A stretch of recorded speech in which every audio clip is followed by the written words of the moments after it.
Vamos y a esta segunda parte. Saludo con gusto a esta mesa a Axel González, y él es investigador de México ¿Cómo vamos? También se encuentra con nosotros Rodolfo de la Torre, director de Movilidad Social del Centro de Estudios Espinosa Iglesias. Muchísimas gracias, bienvenidos a ambos.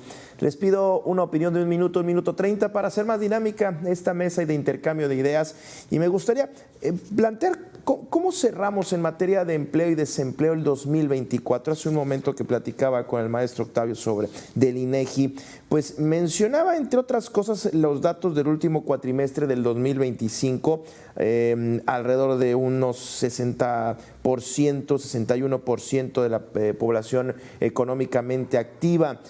Hay distintas perspectivas que hablan, y las coyunturas, bueno, son distintas. La del último trimestre del 2024 al día de hoy, con los aranceles, el nearshoring, esto que podría estar en riesgo, y distintas coyunturas se están dando. ¿Cuál es el panorama? ¿Cómo cerró el 2024 y cuál es el panorama del empleo 2025? Y me gustaría empezar contigo, Axel. Adelante. Hola, ¿qué tal? Buenas tardes. Un gusto saludarles, Gabriel, Rodolfo. Sí, como bien mencionabas, y para empezar esta participación, me gustaría añadir a la parte de la introducción donde se señalaba que este indicador relacionado a la desocupación tiene cierta limitación, digamos, en el contexto específico del mercado laboral mexicano. Además del problema estructural que ustedes mencionaban relacionado a la alta prevalente informalidad laboral, que aquí pues vale la pena recordar que más de la mitad de la población ocupada en el país, con los datos que bien mencionados al cierre de 2024, el 54.5% de la población ocupada en el país pues lo hace de un empleo informal. Y otro problema estructural que está muy relacionado a por qué es importante, digamos, entender las limitaciones de lo baja que es esta tasa de desocupación, es también la baja participación laboral de las mujeres. Digamos, para el mismo periodo, para el cuarto trimestre de 2024, la participación total en nuestro mercado laboral es del 59.9%. Sin embargo, cuando desagregamos para el caso de los hombres y las mujeres, para el caso de los hombres es el 75%, mientras que para las mujeres es solo el 46%, es una brecha de prácticamente de 30 puntos porcentuales. Que esto, digamos, lo que nos lleva a entender también es que habría que ver otros indicadores complementarios. Por ejemplo, además de la tasa que normalmente platicamos, que es la que bien mencionabas, la tasa de empleo, esa se conoce, que normalmente se reporta como tasa de desempleo abierta, y como bien mencionabas, ahora hacia el cierre se ubicó en el 2.6% de la población ocupada, pero existe otra tasa precisamente para complementar esta misma, cuando consideramos las personas disponibles para trabajar pero que no lo están haciendo, es lo que se conoce como la tasa de desempleo extendida, y esta tiene, digamos, precisamente contempla el segundo problema estructural que mencionaba, que es la baja participación laboral de las mujeres. Nuevamente con los datos recientes hacia el cierre de 2024, esta tasa de ocupación extendida se ubica en el 10.6% de la fuerza laboral extendida. Pero digamos, con esos puntos me gustaría cerrar esta primera participación sobre lo importante de Muy bien. tener en cuenta problemas estructurales del mercado laboral mexicano. Bien. Rodolfo.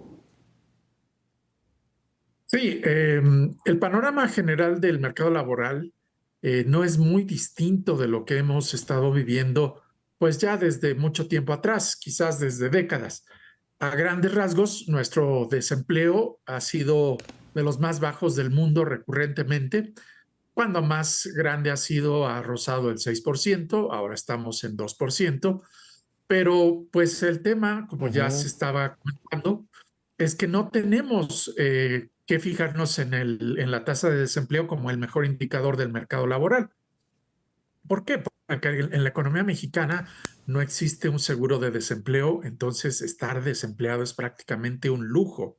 Es decir, se requieren recursos, ahorros, apoyo de familiares, en fin, una serie de circunstancias para poder estar desempleado, ya sea mientras se busca una actividad nueva o una mejora en el empleo que se tenía anteriormente. Entonces hay que fijarnos mucho más en la calidad del empleo y ahí es donde empezamos a tener problemas. Ya se Ok. mencionaba que más de la mitad del empleo en México está en el sector informal, fundamentalmente sin prestaciones, pero alrededor de una tercera parte del empleo, quizás un poco más, pues no tiene características que le den certidumbre o buenas condiciones laborales, ya sea que se trabajan muy pocas horas y entonces no se obtienen suficiente ingreso, o demasiadas horas y entonces el tiempo de descanso es muy limitado, o no se está trabajando con un ingreso adecuado, por ejemplo, con suficiente ingreso para tener los salarios mínimos. Y pues si tomamos este indicador, pues el deterioro del mercado laboral se ha venido acentuando en los últimos años. Ahora, planteando las coyunturas, me gustaría conocer su opinión sobre todo. eh, eh, Íbamos cerrando el 2024 y se hablaba mucho del nearshoring, la capacitación y toda esta oportunidad de generación de empleo que se podría dar, sobre todo en la zona norte. Y aquí podríamos hacer un paréntesis también, que el sur del país pues es otra condición también en materia de empleo. Pero, y no sé, ahora ya con esto de los aranceles, con esa pausa de incertidumbre, ¿de qué manera pudiera afectar, si es que hay una afectación o una amenaza, a la creación de empleo, a que pueda haber todavía más plazas de las que se pudieran estar planteando, planificando por parte de empresas o de proyectos laborales? Continúo contigo, Axel. Claro, con gusto. Miren, en esa parte en específica sobre, digamos, este escenario que se está construyendo a partir de la política exterior de Estados Unidos, ya, digamos, hacia el cierre de 2024 se mostraban efectos muy importantes en el nivel de empleo para el caso del mercado laboral mexicano. Primero, el 2024 estuvo caracterizado por ser un año de escasa generación de empleo formal. Esto, digamos, se puede mapear a Ujú. través de las personas aseguradas en el Instituto Mexicano del Seguro Social, donde, digamos, meses que son tradicionalmente dinámicos en términos de generación de empleo, como es el caso de octubre y noviembre, tuvieron una muy escasa generación de empleo. De hecho, digamos, en el acumulado del año, para el caso de 2024, estuvo muy por debajo de lo que se observó en años anteriores, el caso de 2022 y de 2023.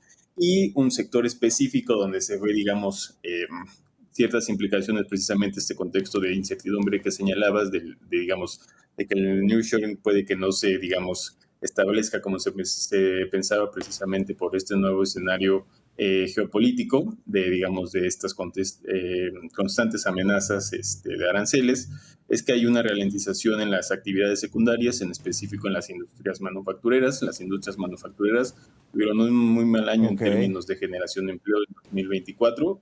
Digamos, al cierre de 2024 hubo una pérdida considerable en el nivel de empleo en las industrias manufactureras. La mayor pérdida fue precisamente en la comparación entre el cierre de 2024 respecto al cierre de 2023, pero ya en el segundo y tercer trimestre de 2024 ya veíamos caídas en el empleo en actividades secundarias, en específico en la industria manufacturera. Muy bien. Rodolfo, ¿tú cómo observas este panorama?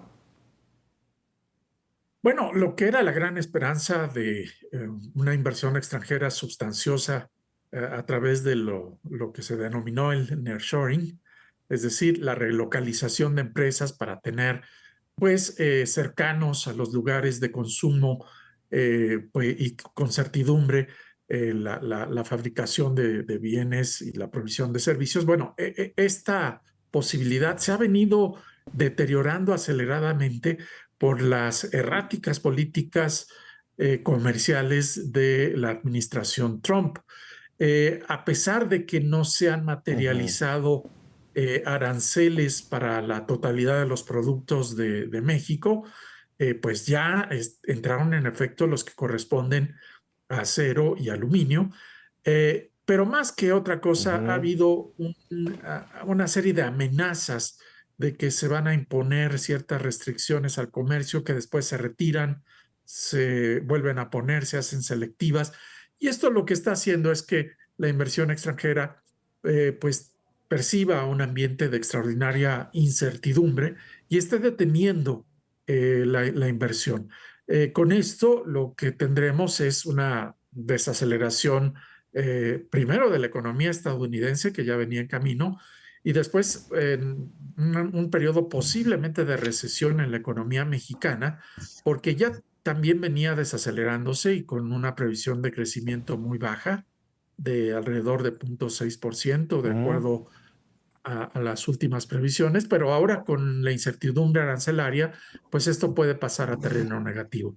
Así es que insistir en estos momentos en la posibilidad de nearshoring, pues me parece que es no ver que hay una serie de problemas que primero Complejo, tendrían que atenderse para llegar a claro. esta situación.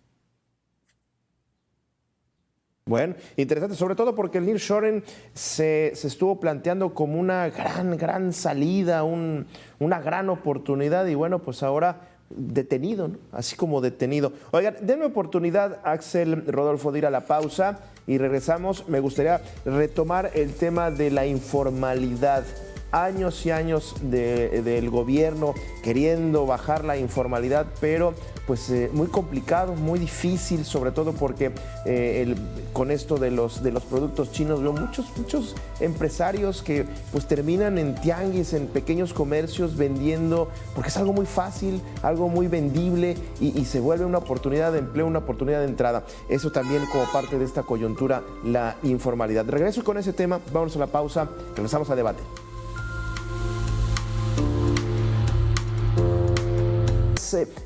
Toda esta informalidad, hablamos de más de 56 millones de mexicanos, más de la mitad de la población económicamente activa está en la informalidad. Hay muchos esfuerzos me refiero a las políticas públicas, y no nada más de este gobierno, del pasado, sino yo vengo escuchando los llamados de las propias autoridades a tratar de bajar ese número tan grande que es de la economía informal, pero parecería que no es que no tengan voluntad política, sino parecería que es imposible teniendo la dinámica de la economía actual. ¿Qué se está dejando de hacer, Axel, desde tu perspectiva, y qué se está haciendo bien en materia de informalidad? Adelante. Gracias, Gabriel. Sí, mira, justo en esa parte de informalidad laboral, el año pasado realizamos un estudio en conjunto con Oxfam, donde buscábamos entender mejor cuáles, digamos, son las diversas caras de la informalidad laboral, porque, digamos, como bien mencionabas, es un tema complejo que si solo tratas de forma unilateral, pues probablemente tengas resultados limitados. Ahí lo que hicimos fue caracterizar 4 tipos de informalidad laboral de acuerdo digamos, al lugar de trabajo donde realizan sus labores las personas. Entonces, de ese 54.5 de personas ocupadas que platicábamos, cuando lo desagregas en estos 4 tipos de informalidad laboral, que son, digamos, las personas que efectivamente trabajan en el sector informal de la economía, es el 28.6% de las personas ocupadas. Pero también tenemos, por ejemplo, personas que se encuentran en informalidad laboral en el sector formal de la economía, que es decir, que realizan sus labores en empresas, gobierno, instituciones, además de las personas que realizan trabajo en el ámbito agropecuario y finalmente el trabajo doméstico remunerado. Este último, pues donde hay una sobrerepresentación importante en el caso de las mujeres. Entonces, digamos, hacer esta distinción precisamente te puede llevar, digamos, al diseño de políticas públicas específicas que buscan atender la situación. Por ejemplo, la parte específica del sector informal, pues ahí se necesita una política económica digamos, de transición de unidades económicas, sobre todo micro y pequeñas empresas que son tradicionalmente informales, para que transiten digamos, a una estructura formal en su actividad económica. Luego, en la parte específica del trabajo informal, ya en el sector formal de la economía, pues es una cuestión más específica de regulación y de supervisión. Simplemente, por ejemplo, encontramos que incluso en el gobierno existe informalidad laboral. 8 de cada 10 personas se encuentran en la formalidad, pero 2 de cada 10 se encuentran en informalidad laboral.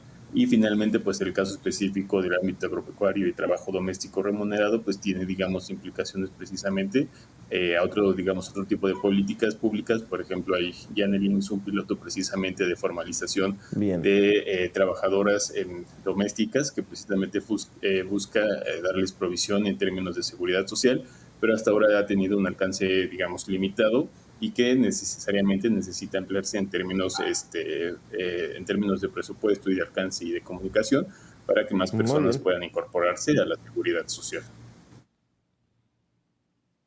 Esta palabra transición me parece clave, teniendo en cuenta aquellas personas que se quieran sumar a la formalidad, la transición. Rodolfo, ¿tú cómo lo observas este panorama?